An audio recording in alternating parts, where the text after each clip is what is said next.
Hello student, I am Aradhana Shukla. Welcome to our YouTube channel Anubhav coaching classes. जैसा कि आप लोग जानते हैं कि मैं आराधना शुक्ला में आप लोगों को इंग्लिश की तैयारी करवाती हूँ।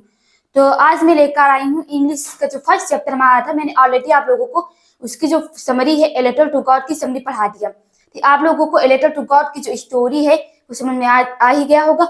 तो उसके जो हमारा नेक्स्ट सेक्शन में बात करूंगी ए लेटर टू गॉड से जो एमसीक्यूज पूछे जाते हैं। देखिए, आपके बोर्ड एग्जाम में 20 नंबर से पूछे जाएंगे और हमारे में ऑब्जेक्टिव। तो ऑब्जेक्टिव में जो प्रोज से भी होंगे, पोइट्री से भी होंगे, सप्लीमेंट्री से भी होंगे। ठीक, तो प्रोज से लेटर टू गॉड जो मोस्ट इंपॉर्टेंट चैप्टर हमारा है, जिसके राइटर हैं जीएल फ्यूंस। तो उसमें जो हमारे एमसीक्यूज कुछ किस किस टाइप से पूछे जाएंगे। ठीक, पहले मैं आप लोगों को किसी भी चैप्टर की समरी पढ़ाऊंगी, उससे रिलेटेड उसके objective question, short answer type question, long answer type के क्वेश्चन को अटेम्प्ट करवाऊंगी, सॉल्व करवाऊंगी, ताकि आप लोगों को कोई प्रॉब्लम ना हो। क्योंकि अभी आप लोगों के पास टाइम है, अभी आप लोगों की जो ये है अभी स्टार्ट ही हुआ है। तो आज मैं बताऊंगी आप लोगों को 10 मोस्ट इंपॉर्टेंट ऑब्जेक्टिव क्वेश्चन। देखिए, फर्स्ट चैप्टर से 10 मोस्ट इंपॉर्टेंट ऑब्जेक्टिव क्वेश्चन किस प्रकार से पूछे जाते हैं। ठीक, फर्स्ट हमारा है Lencho wished in the morning for rain, drizzle, water, heavy. जो लेंचो है, Lencho wished in the morning for, Lencho मतलब किस चीज की कामना करता है। सुबह लेंचो किस चीज की कामना करता है, तो ऑब्वियसली किस चीज की करता है कामना, वो करता है रैन की। ठीक, वाटर की नहीं करता, हैवी की, ड्रिजल की, रैन की। अब बात करते हैं सेकेंड। ठीक है, आप लोगों ने अगर समरी को अच्छे से पढ़ लिया होगा, अगर नहीं पढ़ा है तो प्लीज हमारे इंग्लिश के प्लेलिस्ट में जाइए और समरी को तैयार कर लीजिए, पढ़ लीजिए, ताकि आप लोगों को ये सेशन है वो आप लोगों को समझ में आए। ठीक, ओके। तो सेकंड हम बात करते हैं, जो हमारा सेकंड क्वेश्चन है, what Lencho expects in reply to his letter is. ठीक है, जो लोग इंग्लिश के जो फर्स्ट है उसको पढ़ा होगा लेटर टू गॉड, उसके लिए इजी होगा, ये 10 ऑब्जेक्टिव वो कर लेगा। ठीक, तो हम बात कर रहे हैं कि what Lencho expects in reply to his letter is.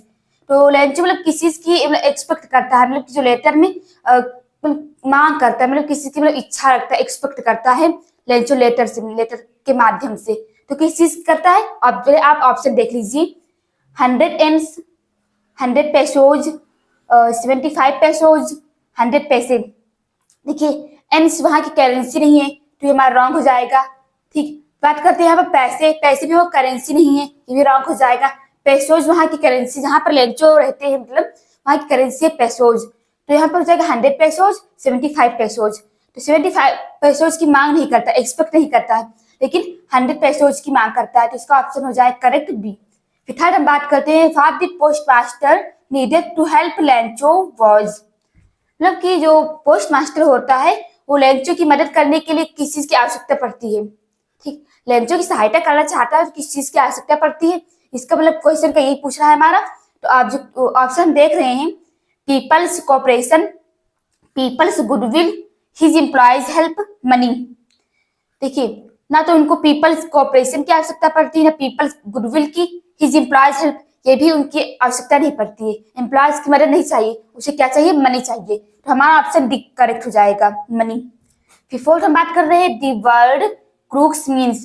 ये जो लेंचो होता है वो कहता है बंच ऑफ क्रूक्स, कहता है वहां के एम्प्लॉयज के लिए। तो जो क्रूक्स आया है उसका मीन्स क्या है, तो यहाँ पर ऑप्शन है फर्स्ट इडियट्स, नहीं होगा।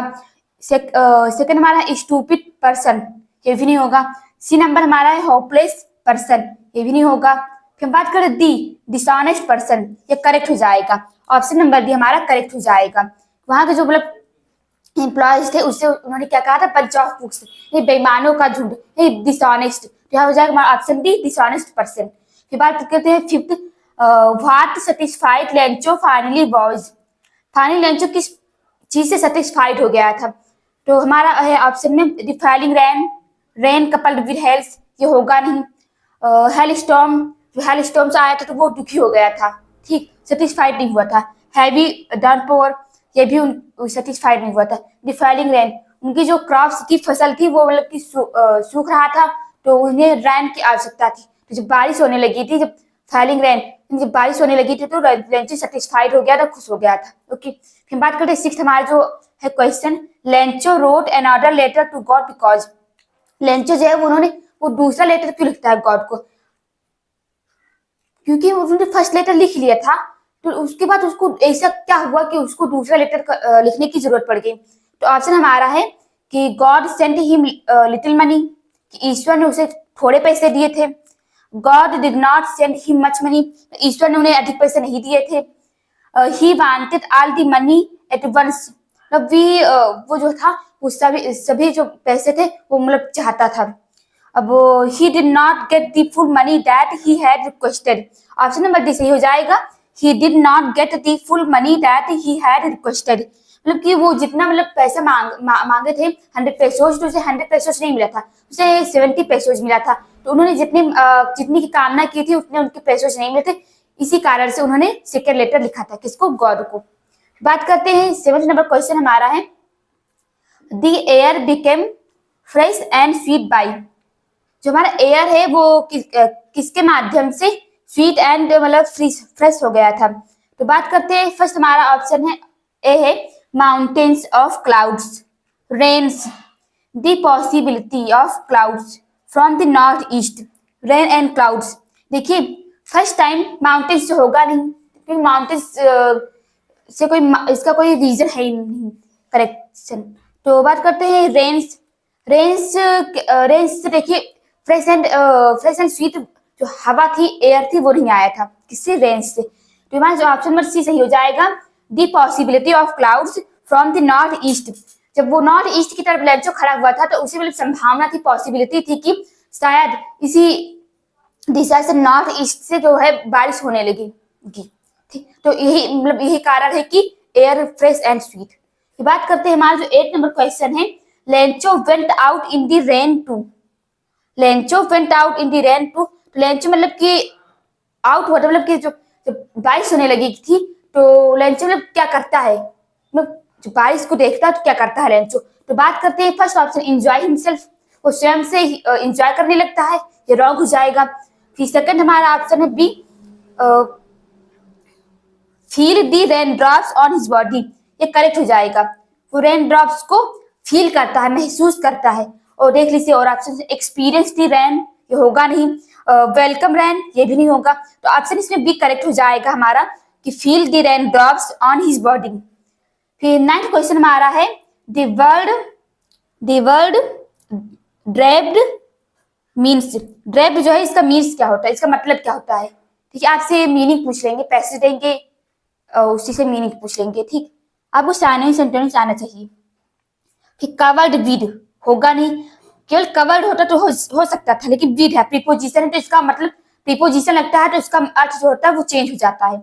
बात करें कवर्ड, ये ऑप्शन करेक्ट हो जाएगा। फुल ऑफ होगा नहीं, रेप्ड होगा नहीं। फिर बात देखिए, रेप्ड मतलब होता है मतलब लपेटना, और कवर्ड मतलब होता है ढकना, तो इसका जो मतलब मीनिंग से ड्रेप्ड, इसका मतलब भी ढकना होता है। फिर लास्ट हमारा 10th क्वेश्चन हमारा है, द वर्ड ऑब्लाइज्ड मीन्स, देखिए यहाँ पर जो ऑब्लाइज्ड आया था उसका मतलब क्या होता है, मीन्स। तो फर्स्ट हमारा है कंपेल्ड होगा नहीं, थैंकफुल ये भी नहीं होगा, ऑब्लाइज्ड का मतलब यहाँ पर थैंकफुल नहीं होगा। तो ऑब्लाइज्ड के कई मीनिंग होते हैं, लेकिन यहाँ पर इस स्टोरी में ऑब्लाइज्ड का मतलब जो मीनिंग है वो क्या है। फिर थर्ड हमारा है थैंक्ड, ये भी नहीं होगा। फेल्ट ग्रेटफुल, ये होगा हमारा जो ऑब्लाइज्ड है, यहाँ पर फेल्ट ग्रेटफुल इसका मीनिंग है। देखिए आपके 10 ऑब्जेक्टिव क्वेश्चन है जो कि मोस्ट इंपॉर्टेंट है। फर्स्ट चैप्टर से अगर एमसीक्यूज पूछा जाएगा बोर्ड एग्जाम में तो इसी में से पूछा जाएगा। ये 10 एमसीक्यूज मोस्ट इंपॉर्टेंट है, इसको स्टार कर लीजिए और इसको स्क्रीनशॉट ले लीजिए। ओके, स्क्रीनशॉट इसको ले लीजिए। इसके बाद हमारे 10 एमसीक्यूज कंप्लीट हो गए। फिर नेक्स्ट सेशन में हम बात करेंगे आप लोगों को इसी चैप्टर से। पहले हम इस चैप्टर को कंप्लीट करवा देंगे, फिर नेक्स्ट चैप्टर को पढ़ाएंगे। तो हमारा जो ऑब्जेक्टिव कंप्लीट हो गया आज के सेशन में। फिर नेक्स्ट हम बात करेंगे शॉर्ट आंसर टाइप क्वेश्चंस, मतलब इस चैप्टर से किस प्रकार से पूछे जाते हैं। फिर बात करेंगे लॉन्ग आंसर टाइप क्वेश्चन किस प्रकार से पूछे जाते हैं। फिर आपका ये चैप्टर कंप्लीट हो जाएगा। इस चैप्टर में 4 सेशन होंगे। इसी चैप्टर में नहीं, किसी भी चैप्टर को पढ़ाऊंगी तो 4 सेशन में डिवाइड करूंगी। फर्स्ट में हम समरी पढ़ाएंगे, सेकंड में और उससे रिलेटिव ऑब्जेक्टिव क्वेश्चन सॉल्व कराऊंगी, और थर्ड में शॉर्ट आंसर टाइप क्वेश्चन, और फोर्थ में लॉन्ग आंसर टाइप क्वेश्चन आपको सॉल्व करवाऊंगी। ओके, तो आई होप आप लोग इतने समझ में आया होगा। यदि आप लोगों को समझ में आया हो, पसंद आया हो तो प्लीज लाइक कीजिए, कमेंट कीजिए, शेयर कीजिए, और हमारे इस छोटे से चैनल पर नए आए तो चैनल को सब्सक्राइब कर लीजिए और ज्यादा से ज्यादा शेयर कीजिए। Thank you. जय हिंद, जय भारत।